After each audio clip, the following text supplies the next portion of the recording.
Et bonjour à toutes et à tous et bienvenue sur la 7e illusion pour un nouvel épisode sur un film d'actualité. Je suis votre hôte, je suis Sawyer et aujourd'hui je suis accompagné de Joe. Comment tu vas? Get away from me, bitch. Oh putain, ah, ça commence. Écoute, on parlera de ça en spoiler. Mais écoutez, parce que oui, évidemment, vous l'avez vu dans le titre, vous l'avez vu sur la miniature. Aujourd'hui, on parle du gros événement d'août, quand même la plus grosse sortie, je pense, du mois. Alien Romulus, donc nouvelle suite et nouveau film dans la saga Alien, démarré par Ridley Scott, du coup en 79, si je ne dis pas de bêtises. Et du coup, non, pas suite, préquelle, du coup, parce que le film se passe entre le Alien de Ridley Scott original et le Alien de James Cameron, donc Aliens. Le dernier Alien qu'on avait eu, c'était Alien Covenant, du coup, si je me souviens bien, qui est sorti en 2017. Et le fait est que c'était un film qui avait beaucoup divisé, hein, autant que son film d'avant, Prometheus, du coup. Et le film aussi devait se terminer avec une trilogie, si j'ai bien suivi, qui devait être Alien Awakening. Et voilà, c'est des films qui ont divisé. Personnellement, moi, je les ai pas vus. Ça, c'est après cas là. J'ai vu les 4 premiers Aliens. J'ai pas vu les 2 de Ridley Scott qu'il a fait par la suite. Mais je vais commencer avec toi, du coup. Qu'est-ce que c'est ton rapport à la saga Alien? Qu'est-ce que tu penses de chaque opus en quelques mots? Et qu'est-ce que t'attendais de ce nouveau Alien Romulus? Donc mon rapport à Alien est assez mitigé parce que ça commence avec le premier en 79, qui est un film que j'aime pas du tout.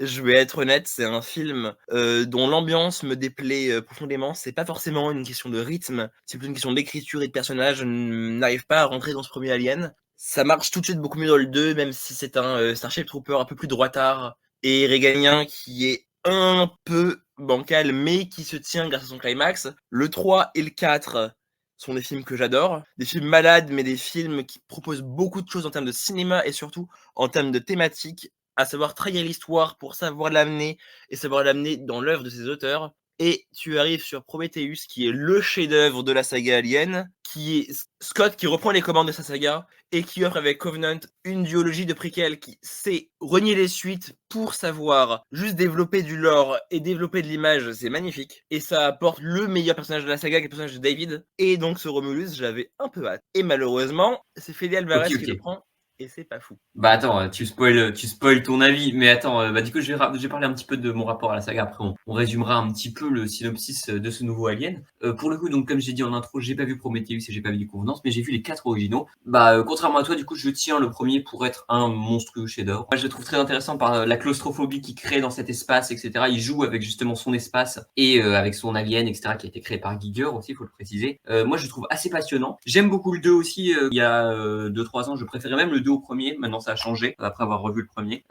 Mais je trouve quand même le 2 assez passionnant. James Cameron en fait justement sa propre œuvre et c'est justement là où j'ai envie d'amorcer ça, c'est que chaque alien ressemble à son auteur, très clairement. Donc que ce soit au moins en tout cas pour les 4 premiers que j'ai vus plus Romulus. Et voilà, le James Cameron est plus bourrin, plus action évidemment, mais fonctionne à merveille aussi. Je trouve qu'il y a aussi des scènes qui sont assez impressionnantes en fait techniquement. Et donc voilà. Et on arrive sur le Fincher que moi j'ai vu pour le coup pas en version film, en version cinéma, enfin pas en version cinéma justement, en version longue de 2h30 ou un truc comme ça, et qui corrige beaucoup de problèmes du coup apparemment de la version cinéma, parce qu'on sait que c'est un film malade qui a eu des problèmes de production, etc. Et donc qui est quand même assez connu pour ça, qui est du coup, et ça se sent que c'est un film malade parce qu'il a des problèmes de rythme de temps en temps, il a même enfin voilà, il est parfois très long, il a parfois des problèmes aussi de développement. Voilà, l'assembly cut, voilà, c'est ça que j'ai pu voir. Mais le fait est que c'est quand même un film que je trouve assez passionnant justement. On retrouve justement la froideur en fait du cinéma de Fincher, en fait cette espèce de cynisme presque qui fait parfois thriller en fait dans sa réalisation en fait, et je trouve ça assez dingue. Il y a aussi des problèmes, je trouve qu'au niveau de l'alien qui est assez laid en fait, qu'on a fait en effet visuel aussi, il est plus fait en VFX que vraiment en pur carton pâte. Donc il y a un côté moins palpable en fait que je trouve dans le 3, mais qui est quand même un film que je trouve assez dense en fait et assez riche, et du coup qui termine plutôt bien je trouve la trilogie Alien, sauf qu'il ne fallait évidemment il fallait pas que ce soit une trilogie, il fallait que ce soit une quadrilogie, et arrive Jean-Pierre Jeunet du coup sur le 4e, que je trouve extrêmement raté en fait, que je trouve être pour l'instant en tout cas le pire Alien que j'ai pu voir, qui est mais d'une fadeur en fait, et qui est d'une mocheté visuelle. Je suis désolé, mais j'aime pas le cinéma de Jean-Pierre Jeunet, donc évidemment ça aide pas. Mais je trouve qu'il est moche visuellement en termes de photos ou quoi. Je trouve qu'il raconte peu de choses. Je trouve que les idées qu'il ramène sont assez peu intéressantes, et je trouve qu'en plus le propre de Alien, ça a toujours été de trahir son précédent. Mais là, je trouve vraiment d'une peu intéressant et vraiment mou quoi. Je trouve que vraiment que c'est le Donc pire tu es en Alien. train d'insinuer que pour toi, un apocalypse devrait être filmé de manière la plus plate possible, de la manière avec la plus étalonnée possible, pour avoir du 4K HDR. Ah mais le fait est que le film de Jean-Pierre Jeunet est mal filmé. Je trouve il ne sait pas quoi faire de sa mise en scène et je trouve que c'est un mauvais choix, c'est un gros miscast en tout cas de l'avoir choisi lui pour réaliser un film Alien en tout cas. Enfin bref, on n'est pas là pour parler de Alien 4 mais on n'est pas d'accord. Mais voilà, donc j'attendais plus ou moins Romulus, justement je l'avais pas vu donc Prometheus et Covenant, je vais les rattraper très bientôt d'ailleurs. Mais c'était un film qui m'intriguait beaucoup de par sa réalisation. J'ai pas vu non plus, je suis désolé, de films de Fede Alvarez, mais de ce que j'ai vu, c'est un gars qui joue justement sur un peu plus de gore aussi. Hein. Il est connu, on l'a pas dit, mais pour faire le remake d'Evil Dead, et Don't Breathe aussi avec Stephen Lang. Et justement, ça a l'air d'être un mec qui joue avec ses environnements, qui les met en place pour ensuite les utiliser, ce qui est un truc sur lequel on reviendra, je pense, avec Alien Romulus, avec notamment aussi dans le premier rôle Kelly Spenny, voilà, c'est un peu son année pour le coup, parce que on a pu l'avoir dans Priscilla, dont on vous avait parlé tous les deux d'ailleurs, en début d'année, où je trouvais que le film était pas très bon, mais elle jouait très bien. Et qu'on a pu voir aussi dans Civil War aussi cette année de Alex Garland, où j'ai trouvé vraiment super aussi. Donc voilà, moi j'étais assez excité à l'idée de voir ce nouveau Alien.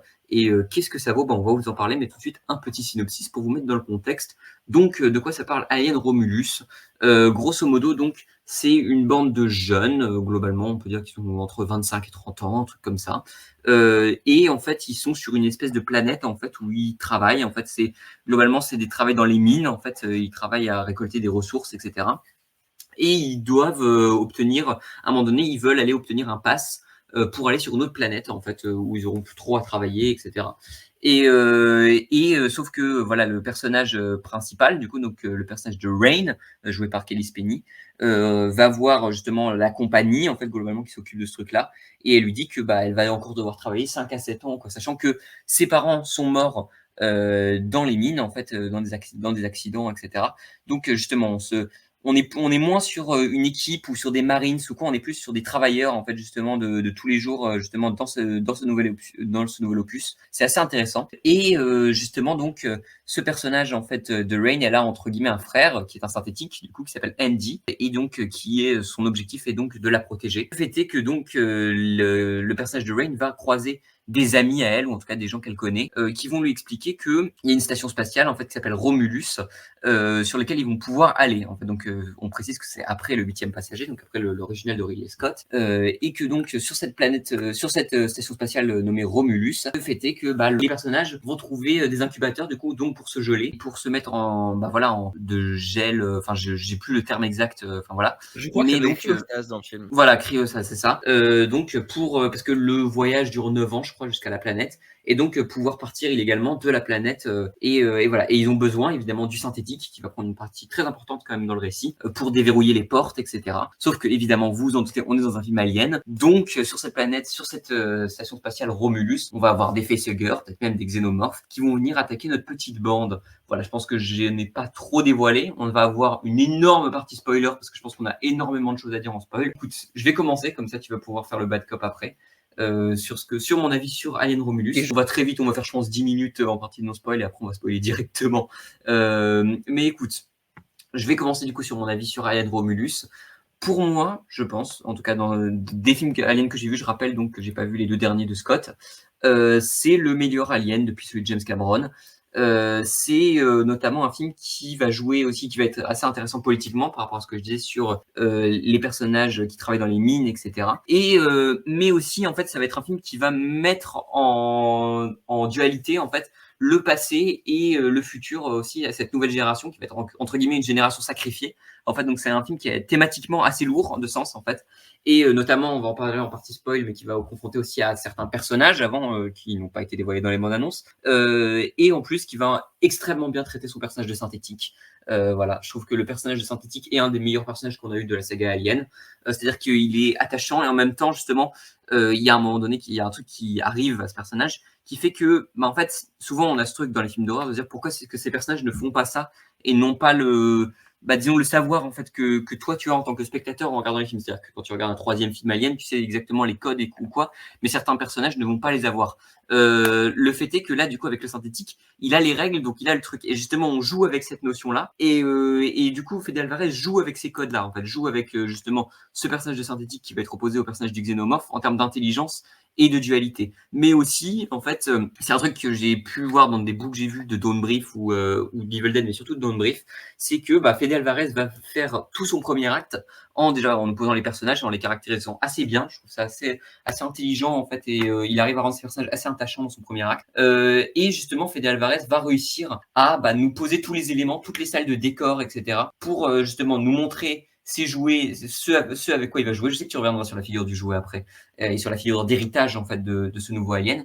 Mais moi, je trouve ça assez intéressant parce que justement, il les pose pour jouer avec dans le futur et justement faire presque des épreuves. En fait, c'est presque des épreuves que les personnages vont à surmonter avec une salle qui va presque être une scène d'action ou une scène d'horreur. Je trouve ça assez passionnant en fait, la manière dont il met en place les choses. Jusqu'à dans son dernier acte, où je trouve que c'est un des meilleurs climax, je pense, que j'ai vu de film cette année, où justement, voilà, la notion de tradition et modernité va être opposée, mais au maximum. On en parlera en partie spoiler. Mais voilà, moi j'étais assez emballé. Je trouve que c'est un retour en force de la saga. Et globalement, si, parce qu'on en parlera aussi en spoiler, mais je pense que ça peut ouvrir vers une suite, si c'est une base pour ce que va lancer après la saga, je trouve ça très solide et globalement, j'ai envie d'en voir plus. Mais je crois que tu es beaucoup, beaucoup moins enthousiaste que moi sur ce nouveau Alien Romulus, donc n'hésite pas à dire ce que tu en penses en quelques mots. J'aurais aimé dire que c'était un pétard mouillé, mais malheureusement, le film n'est jamais incandescent. C'est un film qui est certes bénéficiaire d'une magnifique photo, d'un étalonnage parfait, mais beaucoup trop lisse. C'est un film qui n'assumera jamais son gore, c'est un film qui n'assumera jamais sa violence, parce qu'elle la contrebalancera toujours par des lumières parfaites et cette recherche du perfect shot H24. C'est une mouvance du cinéma hollywoodien qui me casse les couilles, très sincèrement. Mais c'est surtout Fede Alvarez qui arrive sur Alien et qui est dans cette vocation de vouloir contrôler. Il va trahir certains films, mais comme tu l'as dit, il faut trahir le précédent. Et comme le dit le personnage de David dans Covenant, on veut tous tuer notre père. Mais la réponse de Fede Alvarez est de nous livrer un film qui a un roue libre. Je suis désolé, tu parles de mouvance vers le 3 ou le 4, s'il pourrait y avoir une suite. Je suis d'accord. Parce que le film est un gameplay de l'E3. Mais je suis C'est pas un film d'accord. qui va avancer sur des roulettes et c'est surtout un film jeu vidéo. C'est un film Mais qui se met en pause à chaque salle et qui se sauvegarde. Exactement au même point qu'ils servent de sauvegarde dans Alien Isolation. Mais c'est la figure du jeu, c'est justement, mais c'est propre à son cinéma, Fede Alvarez, de toute manière. Si t'accroches pas à ça, évidemment que tu vas pas accrocher à son Alien, parce que le fait est qu'il te met en place des trucs pour jouer avec justement tous ces éléments. C'est comme ça que ça marche, et c'est pour ça que c'est globalement, bon, c'est horrible de dire ça parce que c'est un film d'horreur, mais le Alien entre guillemets le plus ludique. C'est-à-dire que pour moi, je me suis pas ennuyé, je trouve ça extrêmement bien rythmé, et je trouve qu'il va aussi développer, il va utiliser les bases pour se développer sur des nouvelles idées, mais en même temps les appuyer justement ce que je disais sur voilà, les bases, et les bases vont être aussi tant dans les thématiques, parce que Ridley Scott, c'est aussi ça, globalement. Quand on parle du discours du premier Alien, c'est aussi un discours aussi assez politique, faut le dire. Mais justement, il va utiliser la figure du synthétique, mais aussi, en termes de pure technique, il va utiliser aussi on en parlera après sur la figure du xénomorphe ou quoi, mais il y a un côté carton-pâte, en fait, et organique, en fait, palpable dans le film qui est assez passionnant, en fait. C'est-à-dire que Un tout semble carton-pâte pour des réel. millions de dollars, ça reste un blockbuster. Bah oui, Et mais c'est il y a un un film côté. qui ne fait pour moi jamais carton-pâte. Tu parles de thématique, oui, il y en a. Mais le problème, c'est que Fede Alvarez se prend pour Ken Loach. Mais encore une fois, le film se met en pause pour t'expliquer un background de personnage qui est inutile. Hein. De voir Non, je les suis pas 3 ou d'accord. 4, pourquoi ils aiment pas les synthétiques et tout. Tu le vois dans tous Non, les non, aliens, parce le fait que que les synthétiques, ça justement, veut dire certaines choses au niveau politique. Et que là, c'est oui, parce que papa et maman, ils sont morts à la mine et que les synthétiques, ils ont voulu sauver tout le monde. Et donc, il y a eu un mort, c'est sa mère. Ok. ouais, mais en Pourquoi tu fait, passes ce genre déjà d'émission ça. dessus? Mais c'est un personnage tertiaire en fait dans le film. Et justement, moi j'ai un vrai Mais truc tous à les dire. personnages sont tertiaires dans le film. C'est pas le cas. Non, non, c'est pas le cas. Je suis d'accord qu'il y a des Désolé, personnages mais entre tertiaires. Dora l'exploratrice qui est enceinte et on passe du temps à t'expliquer que oui, une femme enceinte sur un vaisseau avec des aliens, c'est dangereux. Oui. Et on Alors, passe trop de thématiques dessus. Le film en veut fait, mentir à cette thématique. la plupart des personnages en fait sont justement des idées en fait pour se faire massacrer après et pour être utilisés. Je suis d'accord. Il y a notamment deux personnages que je trouve assez faibles, à savoir, alors pas du coup le frère, le connard là avec le bandana, qui provoque le synthétique, parce que je trouve que Brooke, c'est une espèce de caricature, mais tu l'as dans tous les aliens, les espèces de personnages à la con comme ça, où tu sais qu'il va leur arriver une merde. Enfin voilà, eux globalement, voilà, tu le sais. Moi, je trouve que le personnage du frère de ce personnage, enfin pas le frère, mais l'autre mec, je trouve est assez faible en fait. Il est assez faiblement caractérisé. Je suis d'accord avec toi. Et le personnage de la meuf rasée là, comment je sais, j'ai plus son nom, je suis désolé, mais enfin voilà, Mais d'ailleurs, tu sais, vu ce qui arrive dans le film, son nom, il nous est pas très utile. ouais, mais spoil pas du coup. Mais Non, justement, moi, mais tous les personnages sont quasiment sous-utilisés, parce que le film veut mettre en place Rain, et tous les personnages sont des personnages valides. mais Andy aussi, le personnage d'Andy en synthétique qui est assez passionnant, je trouve. C'est pour moi le pire synthétique du film de la licence. Oh là là, non, c'est pas possible. Attends, on va en parler en détail, mais déjà, attends, on va essayer de structurer ça quand même. Si tu veux, déjà, on peut parler un petit peu, je pense, de la mise en scène, de ce que fait Fede Alvarez, de son cadre, comment est-ce qu'il met en avant les xénomorphes, comment est-ce qu'il les filme aussi. Et après, si tu veux, dans un deuxième temps, on pourra parler aussi du design, en fait, et de comment sont utilisées, en fait, les créatures et les environnements du film. Du coup, moi, déjà, j'aimerais me lancer sur la mise en scène. Je trouve que justement, il a une manière en fait qui s'est perdue un peu avec, notamment avec le 3 et le 4. Mais le 3 que j'aime bien encore une fois, mais le 3, je trouve que justement, il y a un problème avec le 3, c'est qu'il filme trop en gros plan en fait. Enfin, pas en gros plan justement, en plan très voilà, élargi. Le xénomorphe, et donc il se fait écraser par le cadre, notamment quand tu vois le xénomorphe dans le film. Bon, déjà, les effets spéciaux ont un peu vieilli, il faut le dire. Mais c'est le propre du Fincher.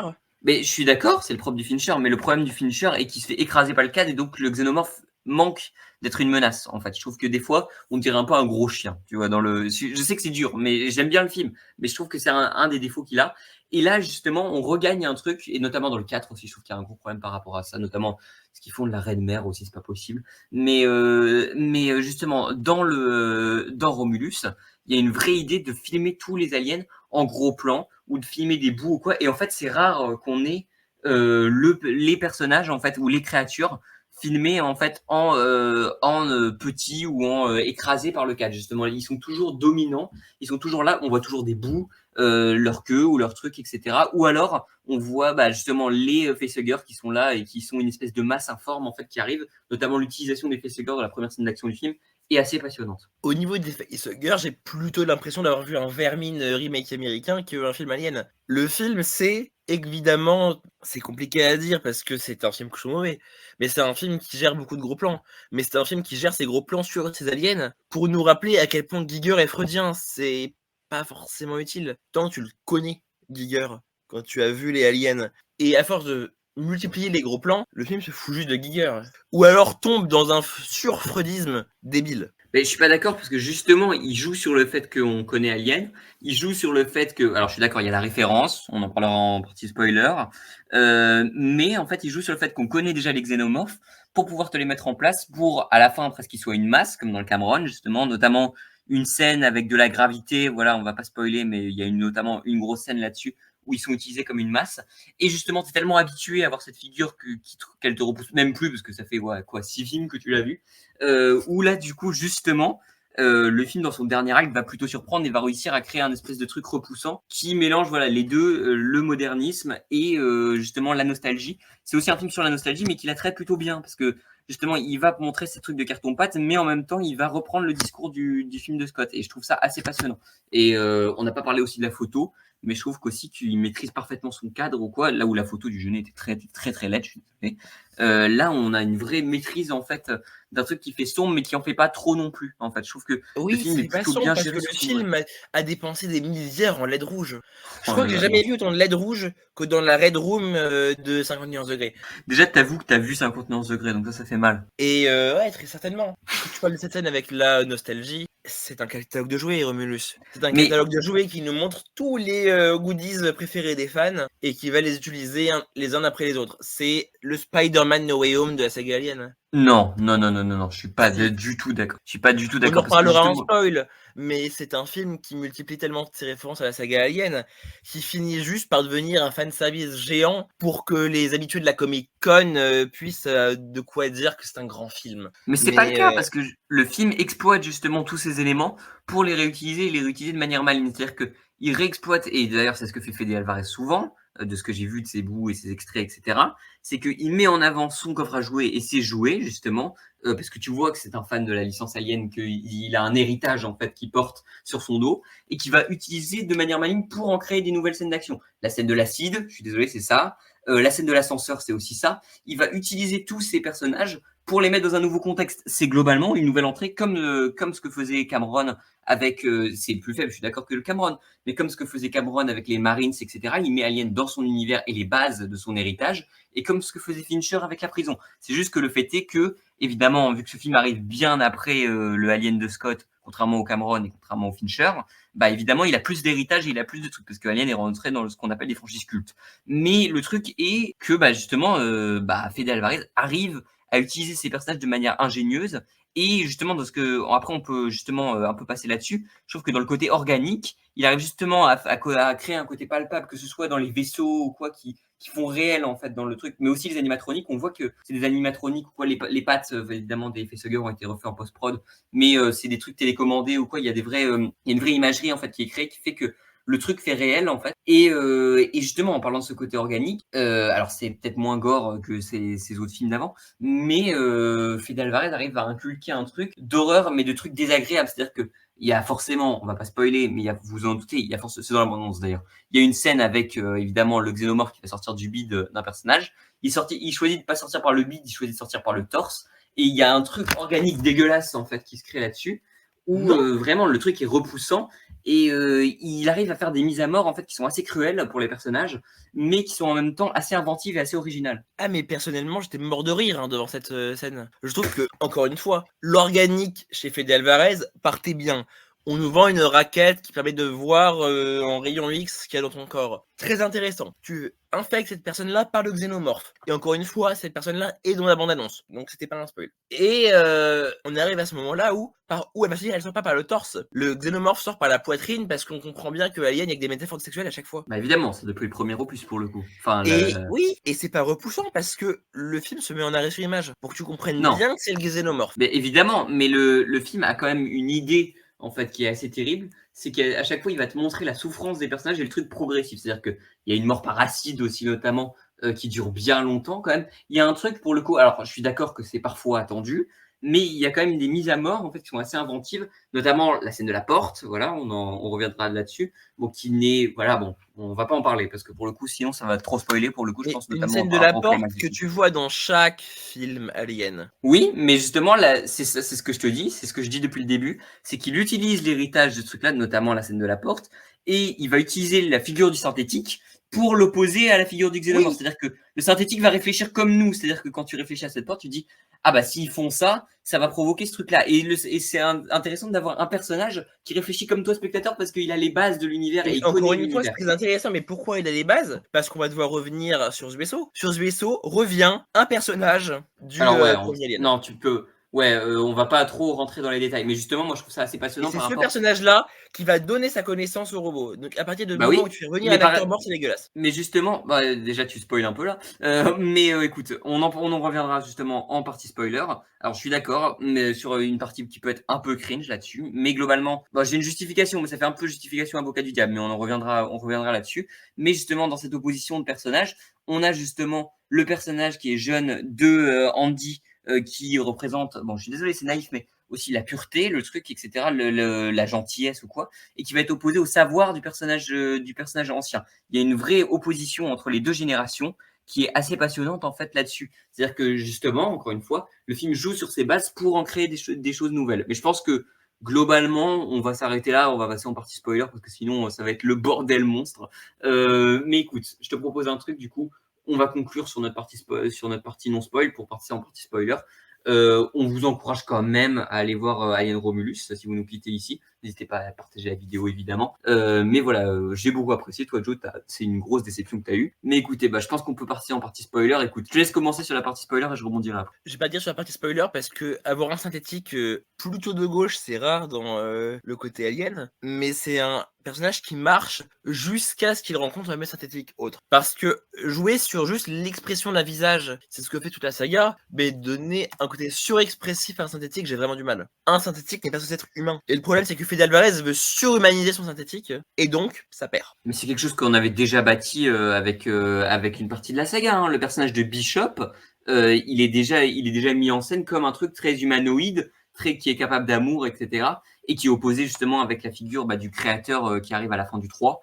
Mais justement, il y a une vraie opposition du synthétique. Le synthétique est toujours, pour moi, je suis désolé, la partie la plus intéressante de Alien, que ce soit dans le traître du premier, dans le personnage de Bishop, du deuxième ou quoi. Bon, il est moins présent dans le troisième, du coup, mais on le revoit quand même un tout petit peu. Alors, je suis d'accord que, par contre, je vais t'accorder un truc. C'est vrai que faire revenir, alors j'ai oublié son nom. L'acteur s'appelle Ian Holm. Ian Holm, voilà, c'est ça, qui est décédé en 2020, et donc qui jouait le traître synthétique dans le premier Alien, et donc qui jouait le personnage de Ash, voilà, c'est ça.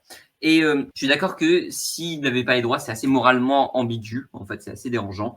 En revanche, on parle souvent du côté Uncanny Valley et dérangeant justement des personnages numériques. Pour moi, on ne l'a pas, pour deux raisons. Déjà parce que je trouve ça assez bien fait, ces premières réponses sont assez simples. Mais la deuxième, c'est parce que pour moi, il y a un truc qui est assez passionnant, en fait, c'est que les personnages des androïdes sont toujours des personnages perturbants. En fait, c'est toujours des personnages qui mettent mal à l'aise. En fait, de part, c'est-à-dire que dès que tu découvres que le personnage de H est un synthétique dans le premier opus, et du coup, il y a un vrai malaise en fait avec cette espèce de sang blanc dégoulinant. En fait, il y a un côté cringe en fait qui se dégage de ces personnages-là.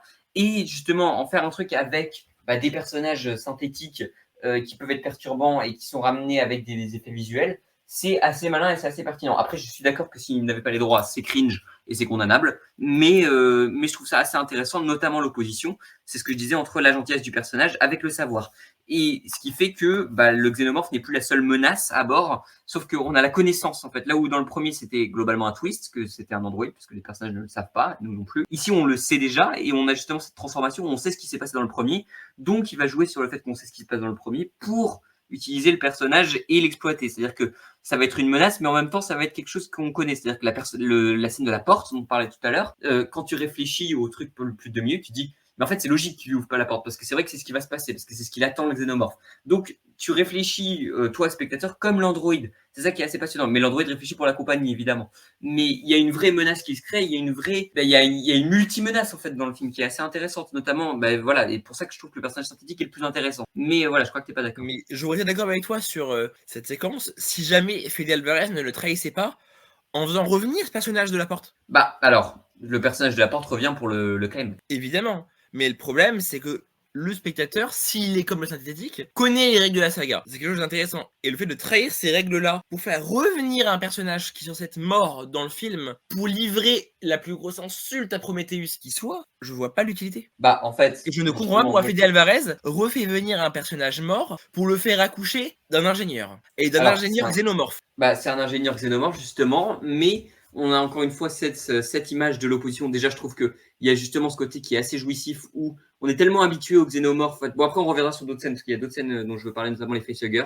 Mais il utilise justement dans le climax du film la figure de l'ingénieur xénomorphe, qui est une espèce de truc de modernité, déjà pour repousser, parce qu'on est tellement habitué aux xénomorphes que limite les xénomorphes sont plus repoussants. Ils sont une espèce de masse, comme montré dans la scène de l'acide. D'accord, le xénomorphe est une masse. C'est devenu plutôt un slogan qu'un vraie menace. Mais le vrai problème, encore une fois, c'est que les ingénieurs qui sont censés être ceux qui nous ont créés, en final, l'humain est capable d'accoucher d'un ingénieur. Déjà, il faut être sacrément débile pour y croire. Et surtout, vu que cette humaine a été condamnée par une xénomorphe, c'est un ingénieur xénomorphe. C'est vraiment la pire chose de l'année. Oui, alors déjà, attends, il faut qu'on explique le contexte, parce qu'il y a peut-être des gens qui nous écoutent sans avoir vu le film. Le personnage dont on parle est enceinte, justement. Il se fait choper avec le truc de la porte, notamment, et parce que le synthétique ne veut pas ouvrir la porte, en disant que le xénomorphe va réussir à rentrer et tout les tuer. Il le retrouve ensuite dans un cocon, et il lui file justement, parce qu'en fait, ce qu'il faut savoir de ce que j'ai compris, parce que moi j'ai pas vu on lui donne maintenant, en fait, pour l'être humain. Voilà, moi j'ai pas vu Prometheus et Z1 qui est grosso modo le personnage de H du premier qui est revenu. Voilà, c'est ça. Est un personnage qui poursuit les recherches de David de Covenant à base d'huile noire issue de xénomorphes pour aider l'espèce humaine à s'améliorer. Ouais, et puis il y a un truc qu'il faut préciser, c'est qu'on voit au début du film, si j'ai bien compris, que justement il y a un vaisseau qui arrive près du Nostromo, justement, enfin les restes du Nostromo après sa destruction, après le premier Alien, et du coup prélève des trucs et va le foutre sur la station spatiale Romulus. Donc en fait, en gros, on comprend suite, du coup, au préquel Prometheus et Covenant, que j'ai pas vu, mais du coup j'ai globalement compris ce truc-là, c'est que en fait il y avait les espèces de sérums et les trucs sur lesquels bossaient les personnages de Prometheus Prometheus et Covenant, qui sont déposés sur la station spatiale, en fait. C'est Oui, ça le. et au cas où tu ne le saches pas, du coup, pourquoi il y a autant de facehuggers sur la station spatiale Romulus? C'est parce qu'ils ont récupéré les caisses où il y a les œufs de xénomorphes qu'elle couche David à la fin de Covenant. D'accord, ok, donc en fait c'est lié à ce truc-là, et ok, d'accord. Donc en fait c'est ça, et donc forcément le personnage de Ash est là donc pour, enfin en gros ce qui reste du personnage de Ash parce qu'il se fait détruire dans le truc a été, bon en fait du coup c'est pas globalement c'est pas, si j'ai bien compris, c'est pas le personnage, c'est pas l'exact Android en fait, c'est juste une vision de l'Android, c'est une autre version de l'Android. Ce qu'on a Z1, c'est qu'il a la mémoire du Nostromo, donc on peut supposer que la carte mémoire de H a été retrouvée et a Ouais, c'est été la mise carte sur mémoire, un ça, autre d'accord. Ouais, synthétique. c'est ça. Alors que le Et le personnage de problème, Andy, encore une fois, lui, c'est que le film va arriver sur un point intéressant qui est que Mother peut ressusciter les androïdes parce qu'il ressuscite un androïde mort grâce à Mother ici. Donc, après, ça trahit un peu tout ce qui a été fait sur les règles. ouais, Et mais encore une c'était fois, déjà un truc. qu'est-ce Non, que mais ça c'était raconte de déjà un truc. manière thématique? Ça raconte rien. Bah alors si, justement, ça raconte l'héritage et justement la manière dont il est utilisé dans l'opposition du personnage de Andy, qui est là justement pour être un humain qui sert les autres, etc., contre l'autre qui sert la compagnie. Justement, c'est sur le truc des priorités, etc.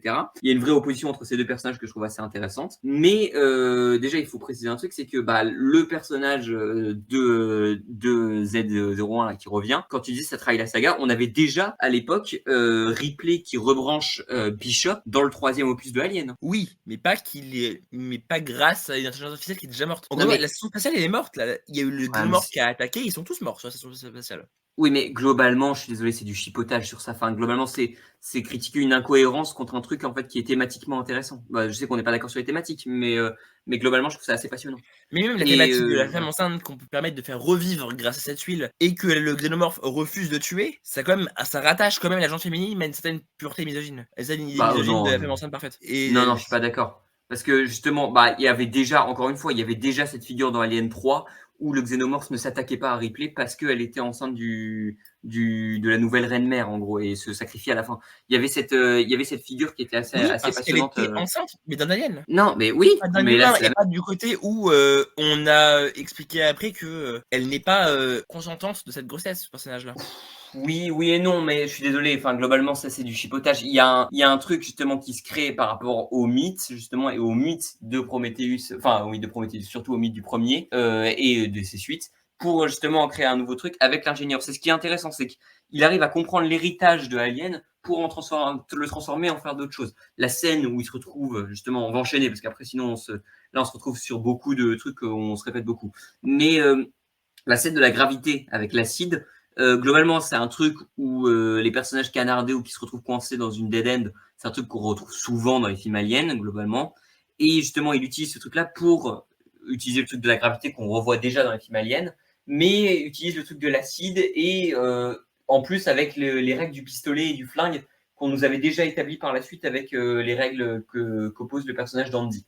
Donc pour le coup, là, il y a une vraie scène d'action qui se crée avec le côté, encore une fois, organique en fait du film que je trouve assez passionnant. Il l'aurait été si jamais il n'était pas parti chercher du côté de Dead Space. Bah oui, mais justement, c'est intéressant d'avoir les références. Qu'est-ce qui se passe quand justement les trucs qui ont été inspirés par Alien, parce que disons-le, Dead Space, j'ai fait la blague d'ailleurs sur mes réseaux, mais Dead Space c'est inspiré clairement de Alien pour ces jeux vidéo. Qu'est-ce qu'on en fait justement quand on utilise un truc et qu'on réutilise un matériau? En fait, il arrive à comprendre justement ce qu'a inspiré Alien pour le réutiliser par la suite. C'est un truc qui renouvelle la saga de manière assez maligne, et ce qui est assez malin en plus pour un préquel en fait. Et je trouve ça assez intéressant. Bah pour moi, c'est juste fan service. Bah, C'est en fait, je trouve pas reprendre fanservice. ce que Alien a engendré pour se le réengendrer lui-même. Mais pour le transformer, C'est pour en faire un littéralement nouveau. la séquence de l'ingénieur à la fin. Non, alors déjà non, parce que justement on va pas répéter Engendrer ce ce que qu'on a engendré. qu'on a déjà dit. Bah oui, mais justement, moi je trouve que c'est un truc d'héritage justement qu'il utilise pour le transformer, mais notamment la scène de l'ascenseur où tu parlais, tu disais dès l'intro la phrase de Andy qui dit Get away from her, you bitch. Il y a un truc justement où le personnage a parlé au personnage de H avant et qui est justement un retour du personnage de Andy en fait à sa vraie nature globalement après que on lui a enlevé l'espèce de puce là qui en fait un espèce d'esclave de la compagnie. Et justement le personnage de Andy remonte sa nature entre guillemets presque humaine alors que c'est un synthétique et du coup est associé au personnage de Ripley qui dit cette phrase alors que bah, justement le personnage de Ripley était opposé au personnage de H dans le premier film. Voilà, encore une fois, il y a une utilisation de l'héritage pour développer les personnages. C'est une manière assez intéressante de réintroduire la saga aux yeux même de personnes qui ont vu juste le premier. En fait, c'est pour ça que je trouve que c'est un film qui est assez passionnant parce qu'il arrive à réutiliser l'ancien et justement le côté organique, même dans ses techniques en fait de personnages. Après, je pense que je peux conclure là-dessus.